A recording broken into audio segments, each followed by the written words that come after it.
ishu ya kumwacha Mungu wetu. Bwana asifiwe. Iwe ni mali, iwe ni shida yoyote, tutang'ang'ana na huyu Yesu. Bwana asifiwe. Bwana asifiwe. Amen.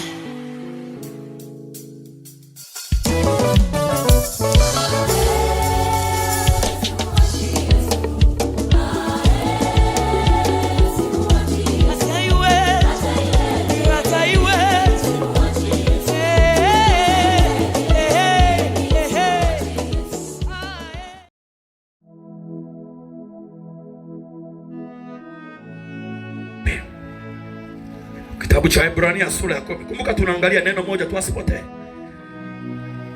Kitabu cha Ibrania sura ya 10. Ule mstari wa 19 na wa 20. Biblia inasema hivi. Ibrania 10:19-20 inasema hivi. Basi ndugu, kwa kuwa tuna ujasiri wa kupaingia patakatifu kwa damu ya Yesu, njia ile aliyotuanzishia. Sema njia aliyotuanzishia. Njia aliyotuanzishia. Alafu naona sema iliyo mpya. Sema iliyo mpya. Iliyo mpya. Alafu anasema iliyo hai. Sema iliyo hai. Iliyo hai. Alafu anasema hivi, ipitayo katika pazia, yaani mwili wake. Anasema hivi, njia aliyotuanzishia. Kwa hiyo Yesu alipokuja duniani pamoja na msamaha, alikuwa anatuanzishia njia. Anasema tembea hivi, tembea kwangu, tembea pamoja nami. Ukitembea pamoja na mimi uko kwenye njia. Alikuwa anatuanzishia njia. Alafu anasema iliyo mpya. Sema mpya. Sema mpya.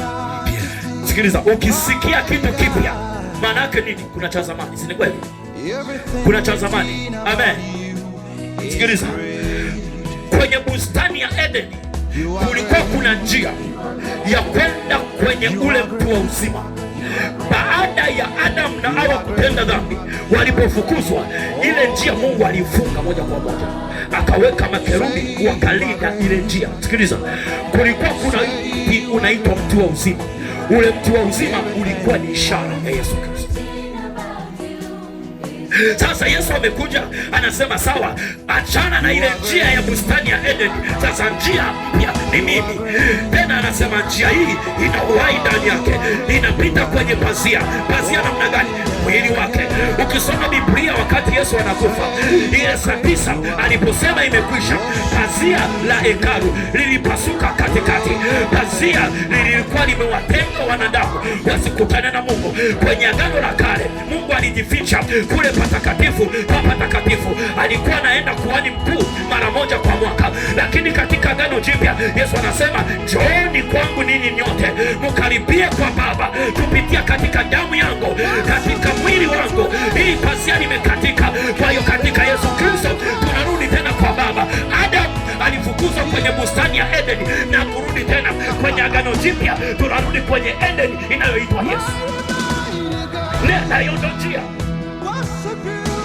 Ndio maana anasema njia mpya iliyo hai ipitayo katika mwili wake, yaani pazia. Bwana Yesu asifiwe. Amen. Bwana Yesu asifiwe.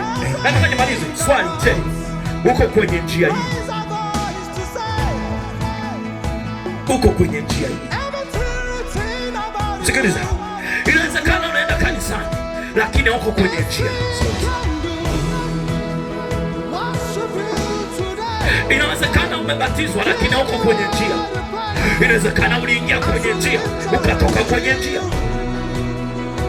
Na inawezekana unanisikia kutokea mbali. Wewe unajua habari ya mambo ya kanisa, nakwambia uko nje ya njia. Swali la msingi, uko kwenye njia? Una uhakika ndani ya moyo wako habari ya kesho yako ukishafumba macho? Una uhakika wa kesho yako ukifumba macho? Kesho Mungu akitupata neno, tutaangalia mfano wa kesho ya mtu aliyefumba macho. Hilo ni swali la muhimu sana. Nikakuuliza swali namna hii, wewe uko mahali hapa, ghafla umefumba macho, ghafla umekaa kwenye kiti, tukaona mtu amevaa nini? Watu wanagusa, wanagusa, hautiki. Kama kuna watu wazima karibu na wewe, sio kufanya sifuri. njoo kiti cha. Sikiliza.